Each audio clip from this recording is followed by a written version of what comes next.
right now, there is a lot of tension within Nairobi and other parts of the country, particularly the much anticipated fuel protest, following the recent agreement and misunderstandings that has unfolded in the fuel sector in Nairobi.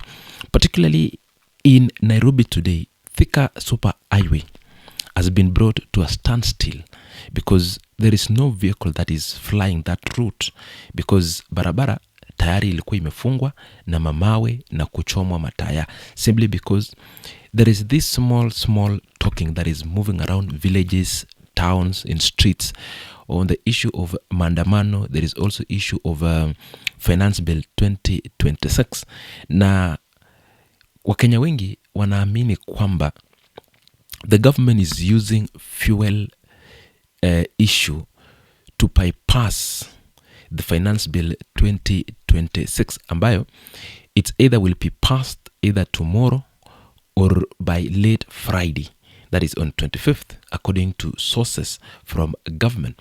And literally, let's be clear, because time and time in this account or channel, I have laid bare how the government of the day tax me and you on that fuel. Remember, niliwaeleza juzi kwamba the government of the day gets this fuel from G to G, government to government process, if at all ina happen hivyo, at around 107 shillings ikishafika Mombasa. That is now including the buying price per liter, the transport cost ya ferry, insurance pia ishalipwa. So inadoko Mombasa na 107 shillings. So between 107 maka yenye sahi tuku 214, hiyo ni gava imechukua in terms of tax. Na recently umeona William had an engagement with transport sector pale Mombasa, and they decided that they will reduce 10 shillings on diesel. But you see, the big issue is the finance bill. As much as Kenyans are on the streets ku protest hiyo story ya fuel na nini, we also need to look at finance bill. Remember, in 2024, if you remember well, June 24 na 25th, before we ended up going to the mega maandamano that cut across the entire country, ilianza tu hivi, ilianza tu polepole, kumekuwa na go slow, sijui kumekuwa nini, and it ended up becoming a national crisis where you witness around 39 out of the 47 counties having the maandamano. Simply this one, the government of the day is not much in care of why you are going to maandamano. The much government wants is taxes, and there have been rumors that the government of the day walitoka IMF program simply because walikataa wafanyiwe kitu inaitwa internal audit.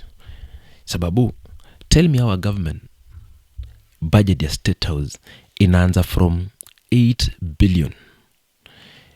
Within 3 years, tushafika 17 billion. Hii pesa ya kufanyia nini?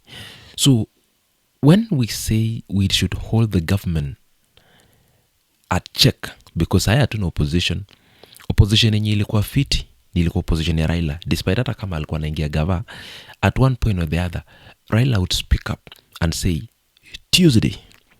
Na akisha sema tu Tuesday, sisi hawa tuko kwa barabara. Na the government even itself knew, wakisema tu Tuesday, wanaanza kufanya vitu before your Tuesday. So, literally now, we are being left to be Kenyans of our own. We don't have anybody mwenye anatutetea kama wa Kenya saa hii kwa story na hii story ya fuel. So if we don't wake up as Kenyans and merge the two things at the table now, tuko na mafuta na tuko na story ya finance bill. So a lot of people na our leaders, some of our leaders, they have called us as me and you, as Kenyans, to try and read. Usikue tu ule Mkenya mwenye anasema reject finance bill na ujui ni nini iko hapo ndani. So for us, we need to wake up, do what it takes, and make sure that we reject these things in totality. We reject the fuel hike prices. We reject the finance bill 2026 because ina depend our pockets. Sahi tuko kona, Kenya kuna do. You see, even ule kijana alikimbilia Urezo, it's not because he had a chance. It's because the system of the country has made us beggars. We are learners. We have degrees. We have diplomas. But zinalala home. The best option this government has given us is I go with my degree. Niende nijenge. Mwenye alisomea kujenga anaingia wapi? Because me, I've done a different job. I have different track field. Sasa natolewa from my profession. Naanza because hakuna kazi, I'll do it. Same as this, because they know we are frustrated. Now, you're forced to spend 100 shillings on transport. Mahali ulikuwa una spend 50 bob, unalipa 20 na unalipa 30 jioni. Ama unalipa 30 asubuhi, unalipa 20 jioni ukirudi. Saa hii wasee wanasema 50 kwenda 40 kurudi, or 40 kwenda 50 kurudi, totaling to 100 shillings. An extra 50 bob yenye ingekuwa imesort maneno ya mboga, imesort maneno ya chumvi kwa nyumba. You know, the life of the country is becoming unbearable.